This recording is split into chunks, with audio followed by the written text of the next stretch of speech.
Bonsoir madame, bonsoir mademoiselle, bonsoir monsieur.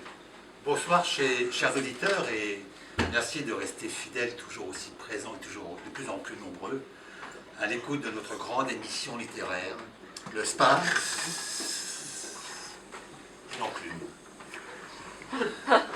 Le Space de la jouissance que procure la lecture d'un bon livre et l'enclume sur laquelle vous finir aplati tous les mauvais ouvrages impitoyablement pilonnés par les marteaux implacables de notre critique.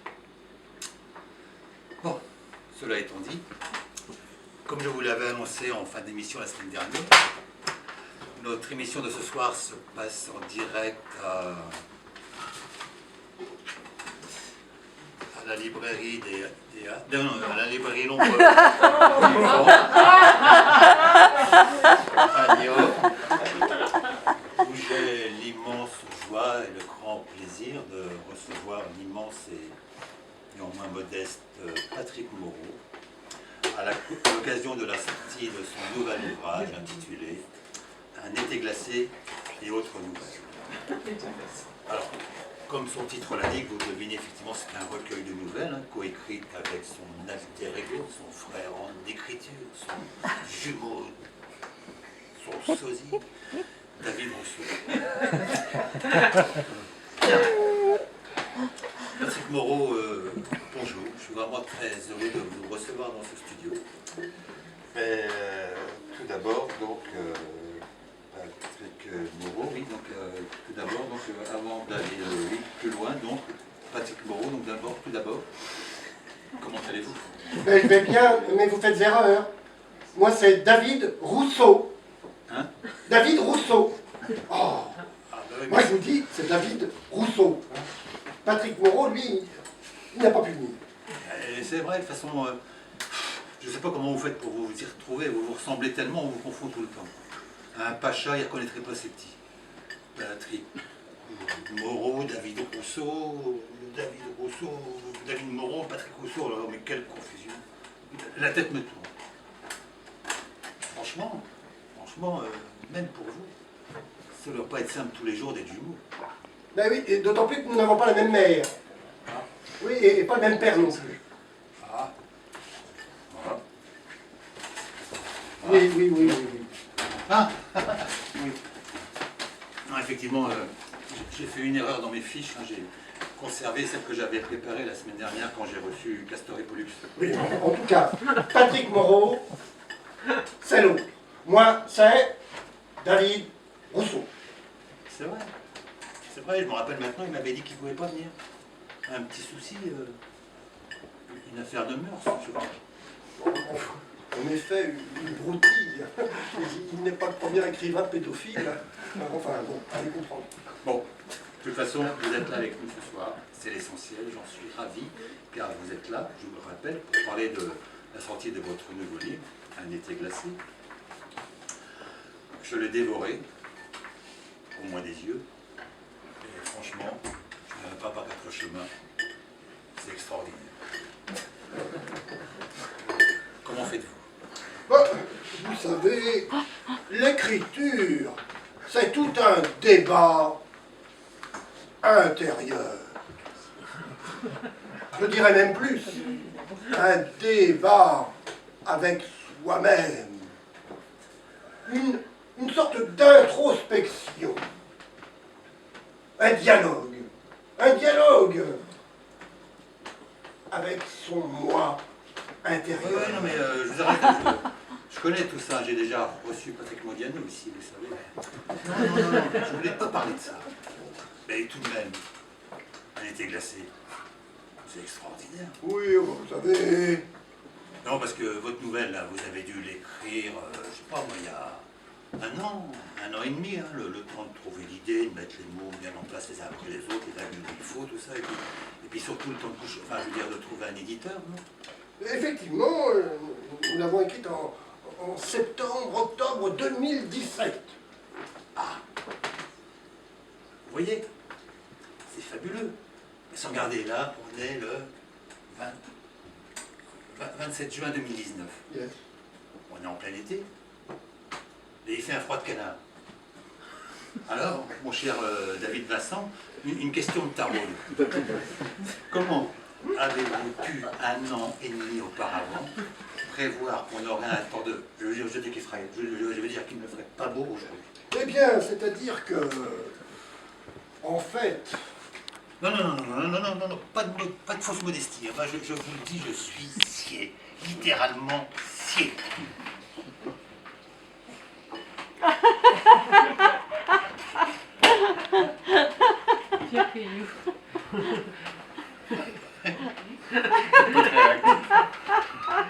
J'ai gagné 3 fois. Oui, je suis fort. Je suis quand même littéralement scié, parce que pour tout vous dire, moi, avant d'animer la rubrique littéraire, j'étais à la météo, eh bien, il n'y avait pas moyen d'avoir une prévision fiable. Il suffisait que j'annonce de la pluie pour qu'ils se mettent à faire du soleil, et inversement. Et c'était terrible. Tandis que vous, 1 an et demi auparavant, vous êtes capable de prédire le temps qu'il va faire. Mais c'est fort. Merci. Mais c'est fort. Merci. Mais c'est vraiment très fort. Oui, c'est très fort. Non, parce que... C'est vrai, la météo, on en fait tout un plein. Tout le monde est sur Internet à regarder le temps qu'il va faire. Mais n'empêche, ils n'ont pas fait beaucoup de progrès. Il suffit d'annoncer qu'il va faire du soleil pour que patatras, il se mette à pleuvoir tout de suite 10 minutes après. Non? Vous ne trouvez pas? Oui, ce n'est pas faux. Ce n'est pas faux. Hier, par exemple, je suis sorti sans mon impair. Eh bien, j'ai pris une de ces saucées. J'étais mouillé jusqu'aux coutures du slip. Bon, ce n'est quand même pas normal à notre époque. De porter un slip? Moi, c'est vrai que je suis plutôt caleçon ou boxer, mais... Oh, moi, vous savez, hein, plus j'en vois et moins j'en porte. Alors, mais puisqu'aujourd'hui vous me donnez la parole, je voudrais profiter d'être devant le micro pour reparler de ce problème de météo. Mais je vous en prie, mon cher, vous êtes chez vous. Faites donc. Ah, merci. Je voudrais surtout parler de l'immense déception que fut la mienne et que j'ai ressentie quand, après les élections, la composition du gouvernement a été connue. Eh bien. Eh bien, on a retrouvé les ministères habituels, les ministères des coups de trick, les ministères qu'on a tout le temps, les ministères des mauvaises nouvelles, les ministères du budget. Mais notre jeune et nouveau président n'a pas pensé ou pas voulu, peut-être, créer le seul ministère qui aurait fait du bien aux gens. Eh oui. Mais lequel? Mais bien le ministère du beau temps, parbleu! Du beau temps? Mais oui, imaginez un peu. Vous ne trouvez pas cela maussade? Tout ce long mois d'hiver, à grelotter, devant la cheminée. C'est vrai que les fois où j'arrive pas à me faire inviter à Chamonix ou à Courchevel, ça défoue un peu, non? Ouais, c'est vrai. Eh bien alors, on organise une grosse manif, en janvier, devant le ministère, avec comme mot d'ordre 30 degrés en février, 30 degrés en février. Et on a du beau temps le mois suivant. Allez, tous ensemble, 30 degrés en février, 30 degrés en février, 30 degrés en février, allez. Mais remarquez, on y arrivera quand même à ça, avec ou sans ministère. Mais peut-être qu'on y arrivera, mais quel temps on gagnerait. Et puis comme ça, le fuel qu'on ne mettrait pas dans nos chaudières, et on le mettrait dans nos bagnoles. C'est dit comme ça, les ronds-points, là, avec tous ces gilets jaunes, là. Eh ben ça serait terminé. Hein. On serait enfin libérés. On pourrait rouler tranquillement. Du pétrole, du pétrole, du pétrole. Oui, vous avez peut-être raison. Oui, peut-être. Mais pour en revenir à votre ouvrage, si ma mémoire est bonne, là, dans la deuxième nouvelle qui s'appelle Ma mémoire de mon père, vous annoncez que Jean-Luc Mélenchon va recevoir le prix Goncourt. Et ça, c'est quand même un sacré scoop. Hein, tout ça? Ah oui, ce tribun là qui déserte les tribunes, qui arrête de triber en quelque sorte pour se mettre à écrire.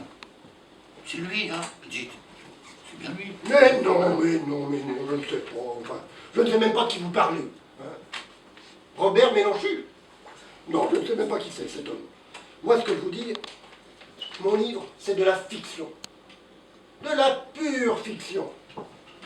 Mais qui deviendra sans doute, hélas, un jour, réalité. Et oui, car tôt ou tard, on voit bien que l'espace de nos libertés individuelles, ça me nuise. Ça me nuise. Ça me nuise chaque jour. Eh bien justement, mon cher David Guetta, une question me taraude. Car à lire vos textes, on voit clairement que vous vous appuyez sur le aujourd'hui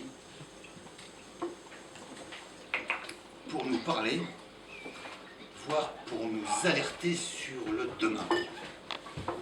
Alors, la nouvelle, pour vous, est-elle naturellement, structurellement et intrinsèquement de nature prédictive? La nouvelle, ce que vous écrivez là. Ce que vous écrivez là. La nouvelle. Oui. La nouvelle. Oui, la nouvelle. C'est bien. Disons que la nouvelle, c'est le féminin de nouveau. Et qui dit nouveau désigne quelque chose de neuf. Quand on dit neuf, on dit qu'il n'a jamais existé. Donc neuf, nouveau, nouvelle. Par exemple, le vin nouveau. Le vin nouveau. Le vin nouveau, est-ce qu'il est neuf? La nouvelle, est-ce qu'il est neuf? On ne sait pas. On ne sait pas le vin nouveau. Le vin nouveau, d'abord, il est rouge. Est-ce que le rouge, c'est du neuf? Pourquoi le vin nouveau, on dit qu'il est neuf? Vous comprenez? Oui, j'ai pas l'impression. On ne dit pas rouge comme un œuf, c'est vrai. Mais pourtant, le vin nouveau. Donc moi, ce que je vous dis, c'est quand on sait qu'on va boire du vin nouveau. On parle de bananes, on parle de fruits rouges, on parle de fraises. Pourtant, et dans tout cela, rien de neuf, et pourtant on dit le vin nouveau. Alors moi, vous le savez, pour expliquer en termes de littérature ce qu'est une nouvelle, moi je pense au vin nouveau. Parce que ne dit-on pas divin? Mais ce qui est divin, ne s'approche-t-on pas du sommet de Dieu, pour parler communément, pour que l'ensemble des gens nous comprennent. Donc, quand vous parlez de nouvelles prédictives, oui, mais il n'empêche que, comme tout bon écrivain qui se respecte, vous ne dédaignez pas non plus de faire un petit aller-retour sur le passé, hein, de jeter un petit coup d'œil dans le rétro, comme on dit, surtout dans la troisième nouvelle de votre ouvrage, là, intitulée Marguerite, où vous évoquez, ce qui me semble très longuement, la mémoire de votre grand-mère. Ah, mais pas du tout, vous n'avez rien compris. Enfin, nous savons bien tous que toutes les grand-mères s'appellent Marguerite. Mais non, pas du tout. Ma Ma grand-mère ne s'appelait même pas Marguerite. Quel personnage, ça devait être avec son petit litré, dites-donc. Les réunions de famille chez vous, ça devait être quelque chose. Non, mais pas du tout, pas du tout. Je vous dis que vous n'avez rien compris à ma lecture. Oui, alors de toute façon, les nouvelles. c'est pas la peine d'avoir honte de sa famille, hein. On n'est pas responsable de ses aïeux, nous. Ah, mais puisque je vous dis que ça n'a rien à voir. Donc, mon cher David Patrick, là, pour revenir à votre ouvrage, hein, je vous rappelle donc qu'il y a 7 nouvelles qui la composent, toutes plus meilleures les unes que les autres. Et la dernière m'a un petit peu interpellé, j'ai trouvé un peu singulière. Elle s'appelle La Porte et elle clôt le livre, alors que moi, dans mon esprit, une porte sert plutôt à ouvrir. Là, une porte, on l'ouvre, on la ferme, c'est comme on veut. Et cette nouvelle, j'aurais bien aimé que vous nous en parliez un petit peu plus. J'avais même rêvé que vous puissiez nous la lire en direct. Là, Ah, ben avec plaisir. Devant les auditeurs, mais on me signale en régie que le temps qui nous est imparti est déjà écoulé. Et cette nouvelle, là, La Porte, vous ne pourrez pas nous la lire. Mais vous pouvez l'apprendre. Désolé. Maintenant, pour se quitter, un petit intermède musical. It's raining, it's Le circonstance. C'est un intermède musical. He went to bed and he bumped his head and he couldn't get up in the morning. Mes amis, j'ai une bonne nouvelle à vous annoncer ce soir.